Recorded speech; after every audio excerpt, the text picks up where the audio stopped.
பத்திரிகை நண்பர்களுக்கு எங்களுடைய அன்பான மாலை வணக்கம். என்னோடு நேஷனல் ட்ரேடர்ஸ் வெல்ஃபேர் போர்டு தேசிய அளவில் யாரெல்லாம் ட்ரேடிங் பண்றாங்களோ அவர்களுக்காக மத்திய அரசு நேஷனல் ட்ரேடர்ஸ் வெல்ஃபேர் போர்டு என்கின்ற அமைப்பை ஏற்படுத்தி இருக்கிறாங்க. அதனுடைய தலைவராக இருக்கக்கூடிய சுனில்ஜி சிங் அவங்க நம்மளோடு இருக்கின்றார்கள்.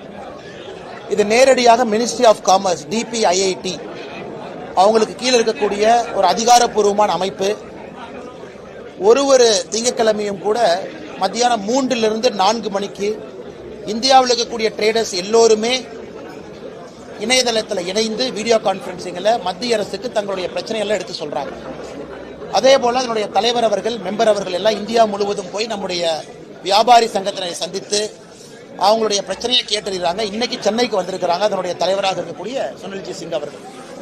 குறிப்பாக வோக்கல் ஃபார் லோக்கல், உள்ளூர் உற்பத்தியை பெருக்குவது, உள்ளூரில் இருக்கக்கூடிய வியாபாரத்தை பெருக்குவது, உள்ளூரில் இருக்கக்கூடிய மக்கள் உள்ளூர் பொருளை வாங்குவது. இந்த வோக்கல் ஃபார் லோக்கல் என்பதை அடிப்படையாக வைத்து சென்னையில் இன்னைக்கு இந்த கருத்தரங்கை ஏற்பாடு செய்திருக்கிறாங்க. இந்த கருத்தரங்கில் நானும் கூட இவர்களோடு பங்கேற்றிருக்கின்றேன். சென்னையில் இருக்கக்கூடிய வியாபாரிகள், வியாபார சங்கத்தினுடைய தலைவர்கள் எல்லோரும் கூட வந்திருக்கிறாங்க.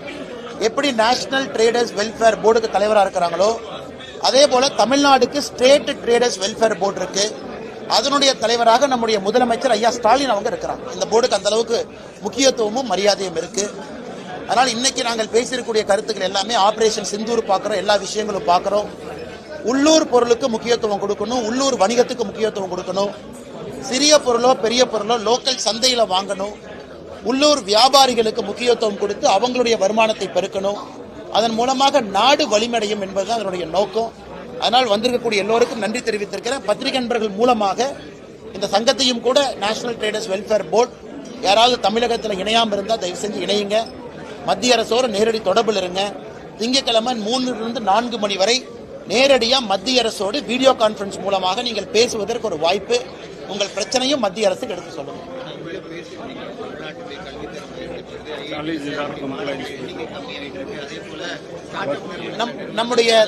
நம்முடைய தமிழகத்தை பொறுத்தவரை எனக்கு இந்தியாவில் 1,69,000 ஸ்டார்ட் அப் ரெஜிஸ்டர் ஆயிருக்கு. எத்தனை பேருக்கு தெரியும், போன ஆண்டு உத்தரப்பிரதேஷ் மாநிலம் தமிழகத்தை விட அதிகமான ஸ்டார்ட் அப் அங்க ரெஜிஸ்டர் ஆயிருக்கு. தமிழ்நாட்டில் ஸ்டார்ட் அப் கலாச்சாரம் குறைந்து வருகிறது. புதிதாக நிறுவனங்கள் ஆரம்பிக்க மக்கள் தயங்குறாங்க. சென்னை போன்ற பெருநகரத்தில் எல்லாம் யூனிகார்ன் என்ன வராமல் இருக்கு, கம்மியாக தான் இருக்கு.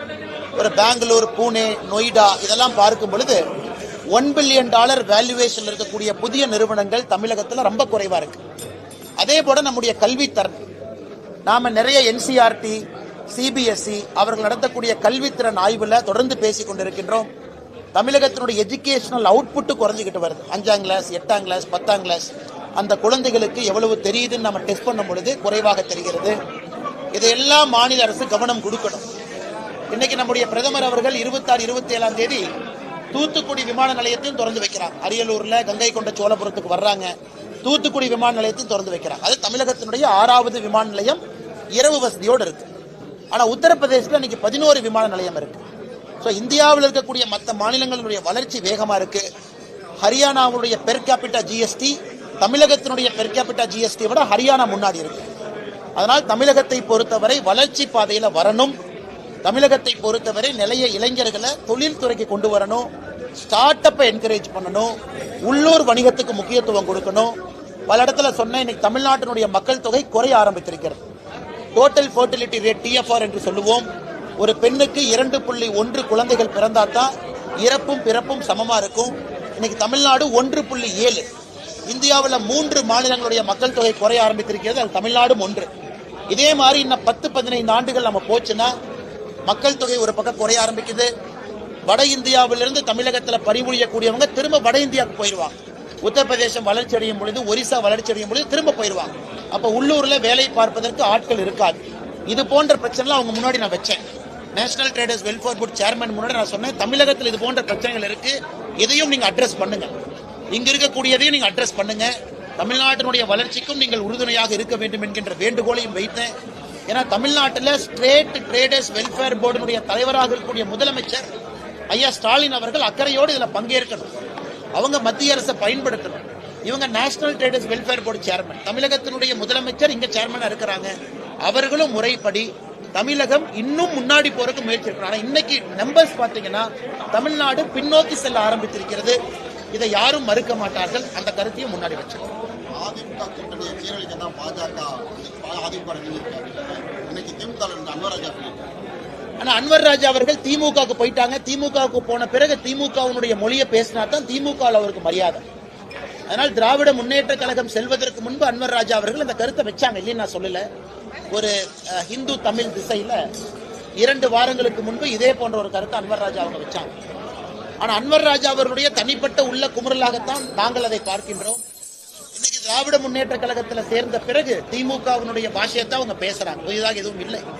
அதனால் அவர் பேசிய கருத்தை நாம சீரியஸா எடுத்துக்க வேண்டிய அவசியம் இல்லைங்கன்னா, பாரதிய ஜனதா கட்சியை பொறுத்தவரை நாம் இந்தியாவில் எத்தனை இடத்துல கூட்டணி இருக்கிறோம், அந்தந்த கட்சிகளுக்கு உரிய முக்கியத்துவம் மரியாதையும் கொடுக்கிறோம். பீகார் உட்பட ஜனதாதள் கட்சி நிதிஷ்குமார் அவங்க நீங்க பாக்குறீங்க, எல்லா மாநிலத்திலும் கூட அன்வர்ராஜா அவர்கள் அவருடைய தனிப்பட்ட காரணத்திற்காக திமுகவில் இணைந்திருக்கின்றார். இதுல பாரதிய ஜனதா கட்சியின் மீது குற்றம் சுமத்துவது முறையல்ல. இந்தியாவில் பல மாநிலங்களில் பல கட்சியில் பாஜக உடைச்சிருக்கு. அது மாதிரி அதிமுகவை உடைக்க பார்க்கிறது. அது அவருடைய தவறான பார்வை, தவறான கற்பனை, தவறான புரிதல். மூன்றுமே அன்வர்ராஜா அவர்களை பொறுத்தவரை தவறான பார்வை, கற்பனை, புரிதல். பாரதிய ஜனதா கட்சி இந்தியாவில் எந்த கட்சியும் உடைக்கல. பாரதிய ஜனதா கட்சியால் எந்த கட்சிக்குள்ளேயும் குழப்பம் வரல. இன்னைக்கு மகாராஷ்டிராவை பொறுத்தவரை ஏக்நாத் ஷிண்டே அவர்கள் உத்தவ் தாக்கரே பிரிஞ்சு வர்றாங்கன்னா அவர் ஒரு காரணத்திற்காக பிரிஞ்சு வந்திருக்கிறாங்க. அது நாங்களுக்கு பொறுப்பு கிடையாது. இன்னைக்கு பீகார்ல எங்களை விட குறைந்தபட்ச எம்எல்ஏக்கள் இருக்கக்கூடிய ஜனதாதள் இன்னைக்கு அவங்க ஆட்சியில் இருக்கிறாங்க. எங்களை விட குறைந்த எம்எல்ஏக்கள், அவங்களோட நாங்க எம்எல்ஏக்கள் அதிகமா இருக்கோம். இருந்தும் நாம முதலமைச்சரா இல்ல. இது இந்தியா முழுவதும் மக்கள் பாரதிய ஜனதா கட்சியை பாக்குறாங்க. எங்கெல்லாம் பாரதிய ஜனதா கட்சி வளர்ந்திருக்கிறதோ எங்களுடைய கடின உழைப்புல மக்களுடைய அன்போடு மட்டும்தான் வளைந்திருக்கின்றோமே தவிர எங்களுக்கு எந்த கட்சியும் உடைக்கணும், சிதைக்கணும், அந்த கட்சியை கொடுமைப்படுத்தணும், பிரிக்கணும் என்பது பாரதிய ஜனதா கட்சியின் நோக்கம் இல்லை. தனிப்பட்ட காரணத்திற்கு இன்னொரு கட்சியில் இணையும் பொழுது குற்றச்சாட்டு சொல்வதற்காக சொல்லுகின்றார்கள். அதுல எந்த உண்மையும் இல்லை என்பது மக்களுக்கு தெரியும். மாநில மாணவரணி சேர்ப்பதற்கான மாணவர் சேர்க்கை மாதிரி கொடி வச்சு துண்டு பிரசாரங்கள் விநியோகம் பண்ணியிருக்காங்க. இதை நீங்க எப்படி பாக்குறீங்க? அண்ணா, காலையில் பார்த்தேன் அந்த விஷயத்தை. திராவிட முன்னேற்ற கழகத்தை பொறுத்தவரை தவறாக எல்லா இடத்துலயும் உங்களோடு ஸ்டாலின் என்கின்ற பெயர்ல சாதாரண மக்களை கட்சியினுடைய உறுப்பினராக இணைக்க முயற்சி பண்றாங்க. பல இடத்துல பாக்குறோம். வெளியே பூத்து கமிட்டியில சேர்க்க பாக்குறாங்க. இது ஒரு பக்கம். இன்னைக்கு மாணவரணி பொறுத்தவரை அரசு இயந்திரங்களை, அரசு கல்லூரிகளை பயன்படுத்தி அல்லது அரசு உடந்தையோடு செயல்படக்கூடிய தனியார் கல்லூரிகளை பயன்படுத்தி அங்கே மாணவர் சேர்க்கையை, கட்சியினுடைய மாணவர் சேர்க்கையை அதிகப்படுத்துறாங்க. இது தெளிவாக எதை சொல்லுகிறது என்றால், இன்னைக்கு திராவிட முன்னேற்ற கழகம் மக்கள் மனசுல இல்லை என்பது தெளிவாக தெரிகிறது. இதற்கு போன்ற கவர்ச்சிகரமா ஒரு விஷயத்தை நடத்தி பொய்யான பிரச்சாரங்களை வைத்து மக்களை சேர்க்கிறாங்க. அதிலே திராவிட முன்னேற்ற கழகம் தோற்க ஆரம்பித்து விட்டது என்பது வெட்ட வெளிச்சமா இருக்கு.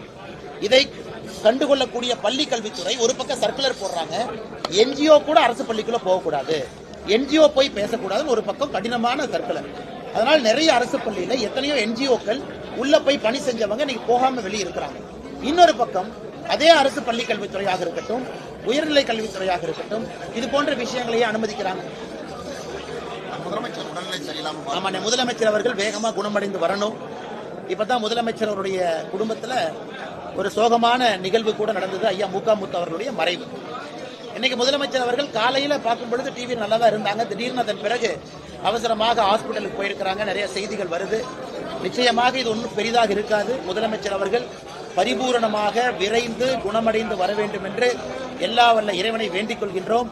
அவருடைய பணி முதலமைச்சராக தமிழகத்திற்கு வேகமாக வந்து மக்களுக்கு பணி செய்ய வேண்டும் என்று வேண்டிக் கொள்கின்றோம். தொடர்ந்து அன்வர்ராஜாவை தொடர்ந்து அதிமுக கூட பாஜக கூட்டணி வச்சதுனால அன்வர்ராஜாவை தொடர்ந்து நிறைய மூத்த தலைவர்கள் நான் எப்படி கருத்து சொல்ல முடியும்? அன்வர்ராஜா அவர்கள் சொன்ன கருத்து பொய்ன்னு நான் சொல்லிட்டேன். அன்வர்ராஜா அவர்கள் சொன்ன கருத்துல எந்த உண்மையும் இல்லைன்னு சொல்லிட்டேன். அன்வர்ராஜா அவர்கள் தன்னுடைய தனிப்பட்ட காரணத்திற்காக திமுக இணையறாங்க, வலிய பாரதிய ஜனதா கட்சியின் மீது போடுறாங்கன்னு சொல்லிட்டேன். மற்றபடி இவங்க இணைவாங்க, அவங்க இணைவாங்க, அதற்கு நாங்கள் எப்படி பொறுப்பேற்க முடியும்? பாஜக கூட்டணிக்கு முதலமைச்சர் வேட்பாளர் அப்படின்னு சொல்லக்கூடிய நிலைமையில கூட எடப்பாடி பழனிசாமி இல்ல. இதுல எந்த குழப்பமும் இல்லைங்கண்ணா.